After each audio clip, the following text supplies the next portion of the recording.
Well, if you want to rent a place in Miramar or Fort Lauderdale, you may be out of luck. Tight supply has caused the monthly rent to rise quite a bit. In fact, according to a national survey, those two cities lead Florida in the price of monthly rents. Let's talk a little bit about this and why it's happening with Dr. Ken Johnson, professor of FAU's School of Business and new president of the American Real Estate Society. Follow him on Twitter at FAU Housing Econ. Good morning to Doctor. Thanks for joining us. Good morning, Jimmy. Glad to be here. Yeah, so you would. I guess it doesn't surprise me that Fort Lauderdale is an expensive place to rent an apartment. You're near the water and all that stuff. Miramar is, a more western suburb, more middle class kind of a thing. Why are these rents going up so much? Well, a couple of things are going on right now. We just have a really short supply of housing stock, both for sale, for ownership, and for rental. The other thing that's really happening is we're starting to see a major influx of population into South Florida. People are moving mostly from the Northeast and Midwest. Over the next 10 years, we're expecting roughly 1 million new folks to move into the Tri-County area. So it's just putting a lot of pressure, upward pressure, on the demand for housing, be it ownership or be it rental. Especially for the rental side of it. Did it slow down when they were building units during the downturn of 10 years ago? Does that still resonate today? Well, just the construction all but came to a halt.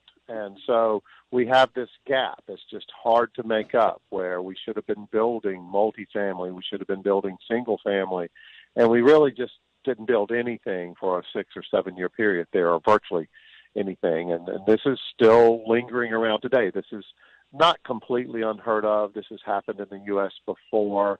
It's happened after World War II, when there was such a shortage of housing for everybody returning from the war and moving off the farms and from rural areas into cities. And so you saw this shortage, and you had this occurrence to where both the cost of ownership and the cost of renting is going up at the same time. Usually those two are counter to one another, but right now we're in a period where both are going up. Does our geography play a role in this? I mean, there really is not a lot more room to build, is there? Well, that's part of it, and we do have a scarcity of land in southeast Florida. You're seeing now golf courses convert into the housing of sorts, but that's a contributor, but it's not a major contributor. Yeah. It's just the popularity of people wanting to come to Florida now.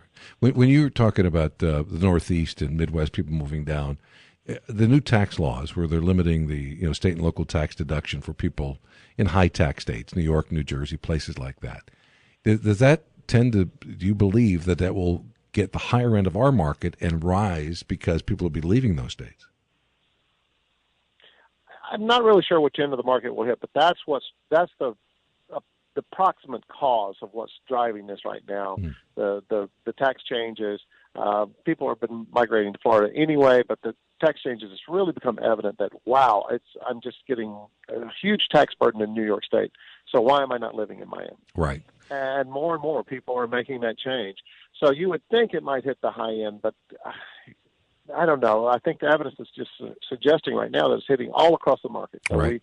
We have a buy versus rent survey, and we see that the cost of renting is just rising across the market pretty evenly. The final question for you, Doctor. Does this any portend to give you an indication of a potential bubble in the near future?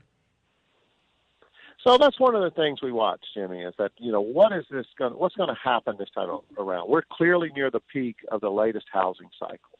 So, but we know that because we see prices are increasing, but at a decreasing rate. So the property appreciation just isn't as much every year now. So is it going to be the same as the last time around?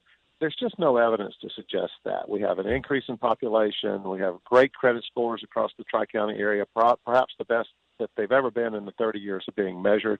High employment, low mortgage rates.